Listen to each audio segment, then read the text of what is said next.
Hello everyone, welcome to my channel. This is Priya Bhargav.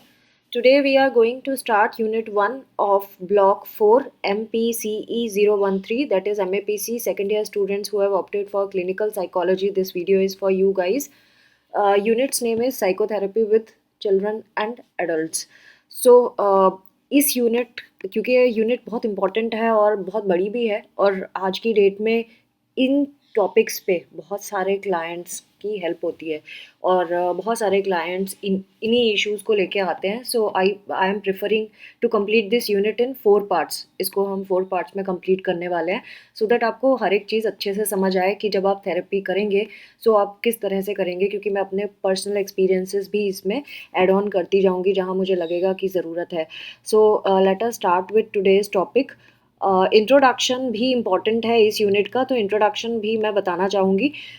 Psychotherapy जब हम बात करते हैं तो इसमें वो टेक्निक्स और मेथड्स आते हैं जो हेल्प करते हैं एडोलेसेंट्स एंड चिल्ड्रन को, स्पेसिफिकली जब वो आपके पास आते हैं कोई बिहेवियरल डिफ़िकल्टीज़ के साथ या फिर इमोशंस से रिलेटेड उनको प्रॉब्लम होती है. तो वहाँ पे हम साइकोथेरेपी को यूज़ करते हैं. साइकोथेरेपी भी डिफरेंट डिफरेंट तरह की होती है और हर एक टाइप की साइकोथेरेपी में सबसे इम्पॉर्टेंट पार्ट होता है कम्युनिकेशन, जो बेसिक टूल माना जाता है. जब तक आप बच्चे के साथ रेपो सेट नहीं करते, उससे अच्छे से बात नहीं करते खुल के एज अ फ्रेंड, तब तक वो आपके सामने खुलता नहीं है. वो अपनी फीलिंग्स एंड अपने बिहेवियर के बारे में कुछ भी एक्सप्रेस नहीं करता और ना ही आपके सामने इस तरह का बिहेवियर शो करेगा जहाँ आप समझ पाओगे कि कुछ गड़बड़ है. आपको बच्चा बिल्कुल नॉर्मल समझ में आएगा जब वो आपके पास आएगा. इसीलिए बहुत ज़रूरी है कि कम्युनिकेशन सेट होना बच्चे के साथ बहुत ज़रूरी है बिफोर स्टार्टिंग एनी साइकोथेरेपी. इसमें साइकोथेरेपी में जो मेन इन्वॉल्वमेंट होता है वो आप चाइल्ड के साथ तो होता ही है, फैमिली मेम्बर्स के साथ भी होता है और आप ग्रुप में भी साइकोथेरेपी यूज़ कर सकते हैं. अगर चिल्ड्रन या एडोलेसेंट की बात करें ना, तो उसमें बहुत सारी चीज़ें हम यूज़ करते हैं, जैसे कि प्लेइंग हो गया, ड्राइंग, बिल्डिंग, प्रिटेंडिंग, टॉकिंग, ये सारी चीज़ें इसमें आती है. तो देखिए यहाँ पे प्रिटेंडिंग का भी टर्म आया है, यानी कि हमें कुछ नकली भी होना पड़ता है जब हम बच्चों के साथ काम करते हैं. सब कुछ रियल रखना ज़रूरी नहीं होता, बिकॉज़ उनकी जो अंडरस्टैंडिंग का लेवल होता है वो डिफरेंट होता है एज़ कम्पेयर टू जो एडल्ट होते हैं. जो साइकोथेरेपी हेल्प करती है बहुत तरीक़ों से बच्चों को, अगर हम इसको अच्छे से अप्लाई करें, जैसे कि उनको इमोशनल सपोर्ट तो मिलता ही है, साथ में अगर उनका दूसरों के साथ कॉन्फ्लिक्ट चल रहा है तो उसको वो रिज़ॉल्व कर पाते हैं. उनके अंदर कोई प्रॉब्लम्स या फीलिंग्स हैं, उसको हम समझ पाते हैं कि क्या किस तरह से वो सोचते हैं, चीज़ों को कैसे एनालाइज़ करते हैं, एंड देन उनकी जो पुरानी प्रॉब्लम्स हैं उनके नए सॉल्यूशंस क्या होते हैं उसके ऊपर भी हम वर्क कर सकते हैं. तो इस थेरेपी का जो गोल होता है ना, ये दोनों तरीके से हो सकता है. स्पेसिफिक गोल भी हो सकता है और जनरल गोल भी हो सकता है. स्पेसिफिक गोल होता है जब हम उनके बिहेवियर में चेंज करना चाहते हैं. कोई बिहेवियर है जो हमें नहीं ठीक लग रहा, या उनके पेरेंट्स ने हमें कंप्लेन की है कि बच्चे का ये बिहेवियर हमें पसंद नहीं है एंड हम चाहते हैं कि ये चेंज हो क्योंकि ये ठीक नहीं है उसके लिए. वो स्पेसिफिक चेंज वो एक पर्टिकुलर बिहेवियर पे करना चाहते हैं. या फिर उसके फ्रेंड्स के साथ उसकी रिलेशनशिप अच्छी नहीं है, मारपीट करता है बच्चों के साथ, उनसे अब्यूजिव बिहेवियर है उसका. उस केसेस में वो स्पेसिफिक एग्जांपल हो गए. जनरल के एग्जांपल होंगे कि एंग्जाइटी होती है बच्चे को, या जनरल प्रॉब्लम हो गई, तो वो उसको आप कम करना चाहेंगे, या उसका सेल्फ एस्टीम का इशू है उसको बेटर करना चाहेंगे, तो वो जनरल इश्यूज हो गए.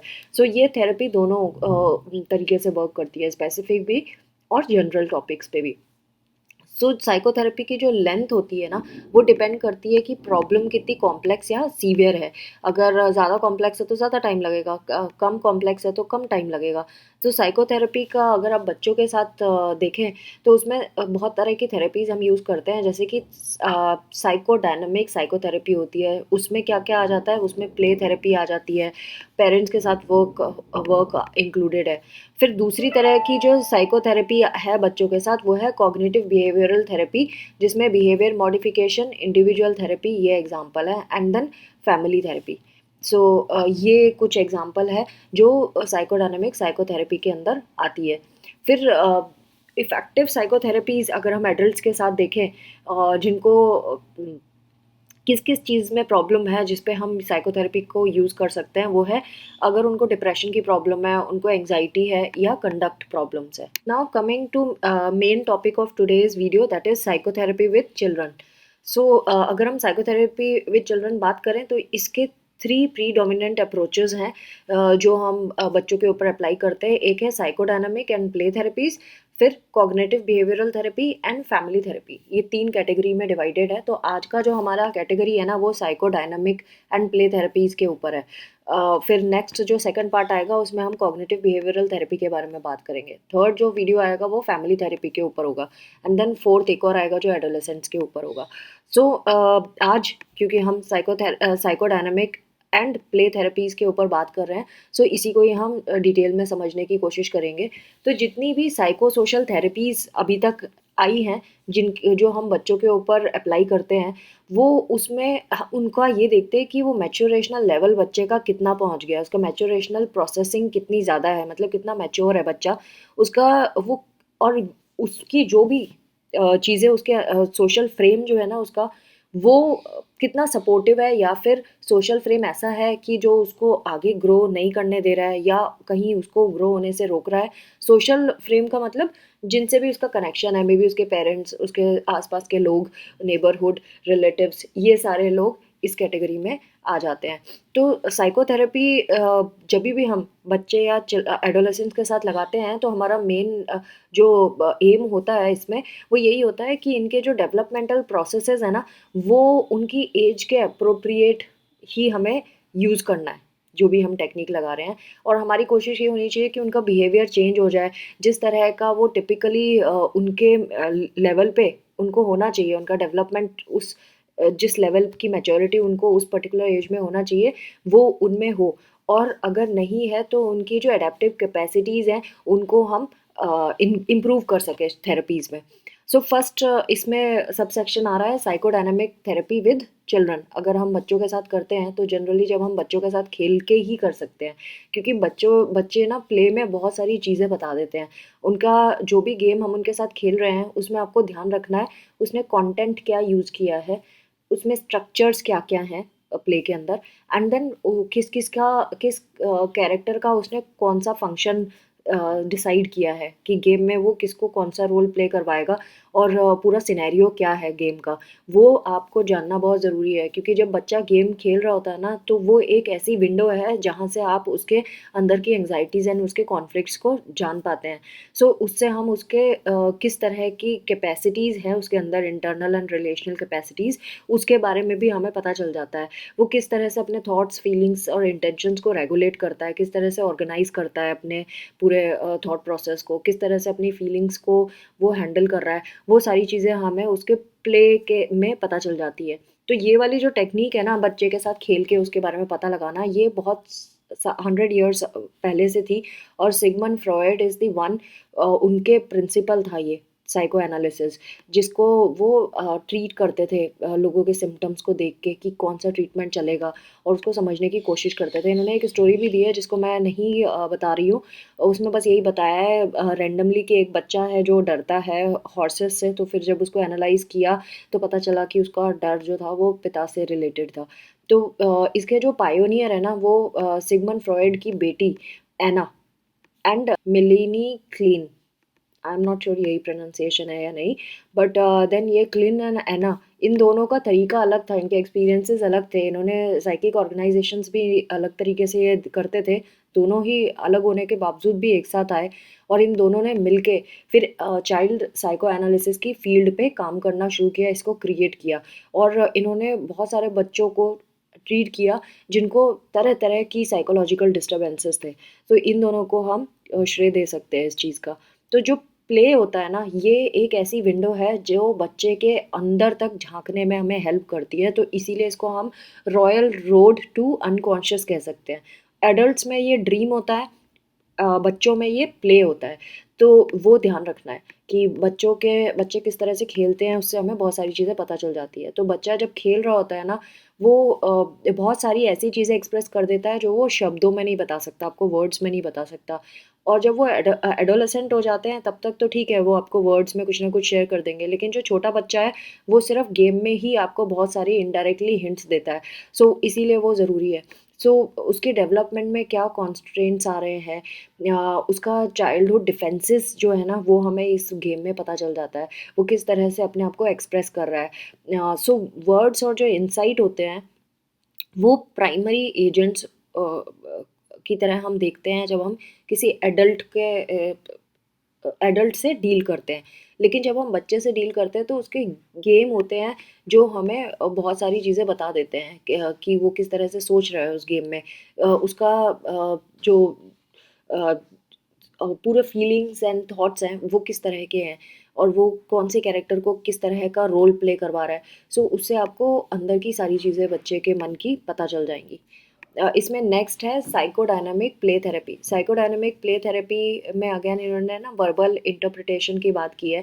तो पहले वर्बल इंटरप्रिटेशन किया जाता था, बच्चा जब खेल रहा है तो उसके अनकॉन्शियस जो भी चीज़ें हैं वो बच्चा क्या बोल रहा है गेम में उससे हम आइडिया लगा लेते थे। बट देन अब आगे इंटरप्रिटेशन को ज़्यादा इम्पोर्टेंस नहीं दी जाती। अब हम ये देखते हैं कि बच्चे को वो किस तरह से मेंटलाइज कर रहा है, मेंटलाइजिंग कैपेसिटी उसकी कैसी है, इमेजिनेटिव कैपेसिटी कैसी है, वो किस तरह से सिंबॉलिकली चीज़ें बता रहा है। तो इससे क्या होता है जब हम गेम में खेलते खेलते भी ना बच्चे को बहुत सारी चीज़ें सिखा भी सकते हैं। मतलब अगर वो कोई रोल प्ले कर भी रहा है या कुछ कैरेक्टर्स को कुछ तरह से प्ले कर रहा है तो हम बातें करते में रोल को चेंज करके बिहेवियर को चेंज करना उसको बता सकते हैं। तो उससे उसकी जो प्ले में इमोशनल रिचनेस बढ़ जाएगी, डेप्थ एंड रेंज उसकी जो कैपेसिटीज़ है ना उस वो सारी चीज़ें बढ़ जाएंगी, उसकी इमेजिनेशन इंक्रीज़ हो जाएगी। वो ज़्यादा समझने लगेगा कि चीज़ों को और दूसरे तरीके से कैसे हैंडल किया जा सकता है।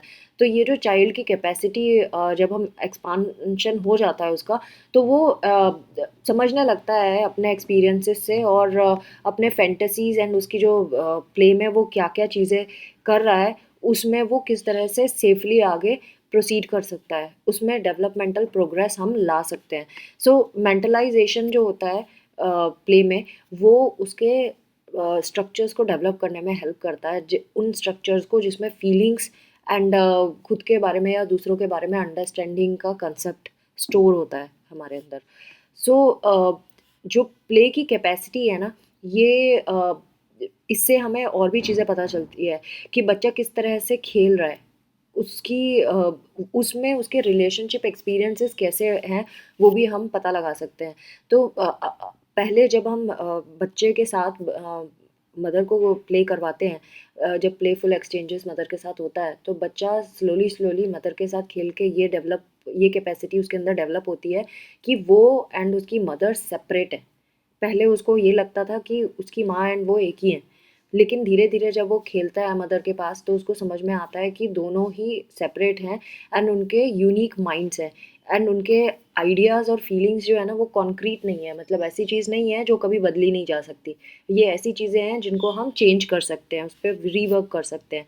तो ये गेम के थ्रू हम बता सकते हैं। सो ये जो कैपेसिटीज़ है ना जो बच्चे की है कि किस तरह से वो अपने सिक्योर रिलेशनशिप में है या नहीं है, उसकी इंटीमेट रिलेशनशिप कैसी है और किस तरह से उसको इस्टेब्लिश करनी है, वो सारी वो गेम के थ्रू सीख सकता है और खुद के बारे में और दूसरों के बारे में नई चीज़ें डिस्कवर कर सकता है एंड उसका दूसरों से कैसे वो सेपरेटेड है, ये भी इन चीज़ों में वो लर्न कर सकता है गेम के थ्रू। सो अगर उसकी रिलेशनशिप डिस्टर्ब है ना तो उसकी कैपेसिटीज़ जो होंगी ना वो भी डिस्टर्ब ही होंगी। वो जल्दी से चीज़ों को ग्रास्प नहीं कर पाएगा या वो अजीब तरीके से रिएक्ट करेगा।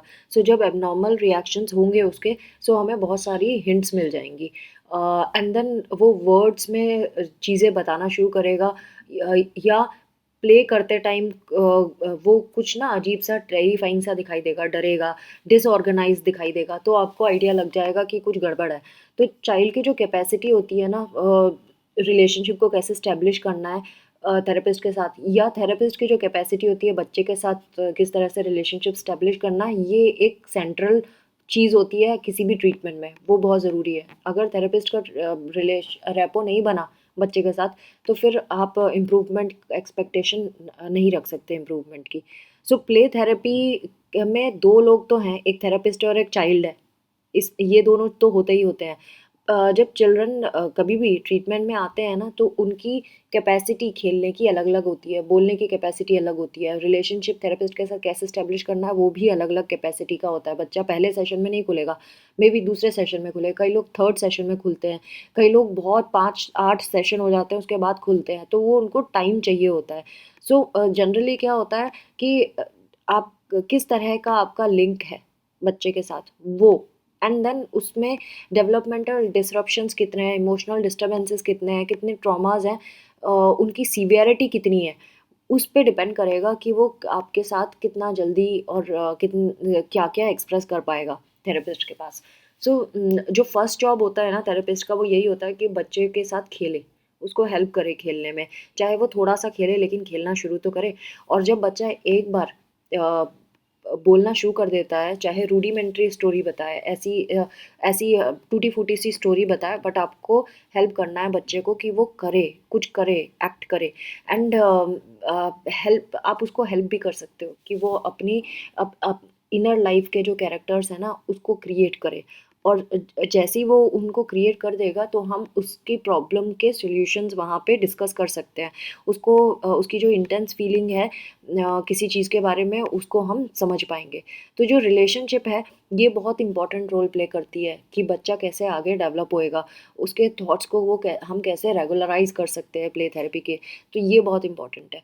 अगेन जो भी बच्चे ने जो भी प्रोसेसेस है ना, जो उसकी कैपेसिटी है डेवलपमेंट की, वो इनहेरेंट होती है। मतलब बच्चा एक नेचुरल वे में ग्रो करता है, उसको हर एक बच्चा एक नेचुरल वे में ग्रो करता है, लेकिन अगर उसके साथ कुछ ट्रॉमास हो गए, कोई इंसिडेंट हो गया, तो वो थोड़ा सा इधर उधर हो जाती हैं चीज़ें।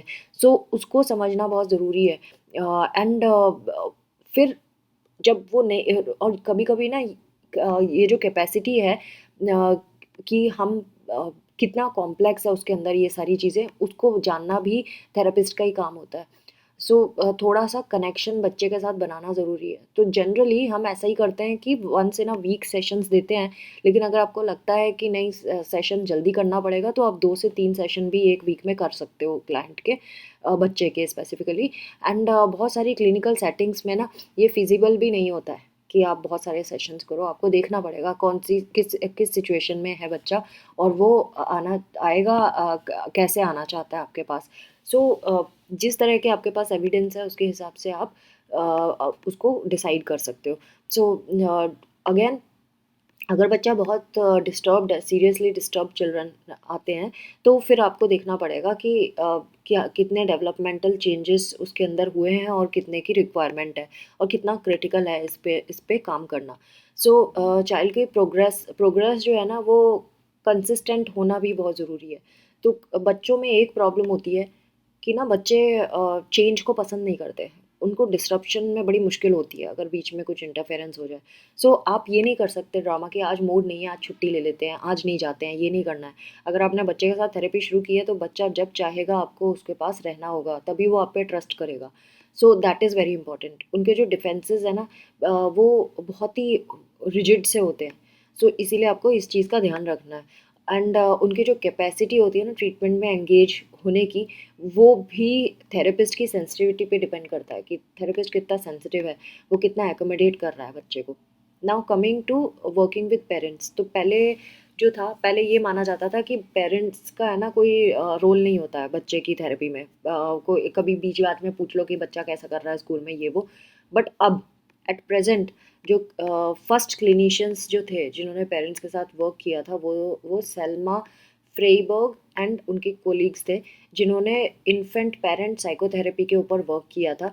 एंड इनको स्टेट वेलफेयर अथॉरिटीज़ ने कंसल्ट किया था इनसे, और इनको बोला था कि जो मदर्स है ना, उनकी जो कैपेसिटी है बच्चे की केयर करने की, उन मदर्स को खुद को ही बहुत सारे ट्रॉमास के साइन थे, and that is why they were abusive to young children, अपने बच्चों के साथ एब्यूजिव रही हैं। सो फिर जब ये फ्रेबर्ग एंड उनके कोलीग्स ने इनके साथ वर्क करना शुरू किया पेरेंट चाइल्ड रिलेशनशिप के ऊपर, सो इन्होंने देखा कि ड्रामेटिक चेंज आया है पेरेंट्स एंड इन्फेंट के बीच के रिलेशनशिप में।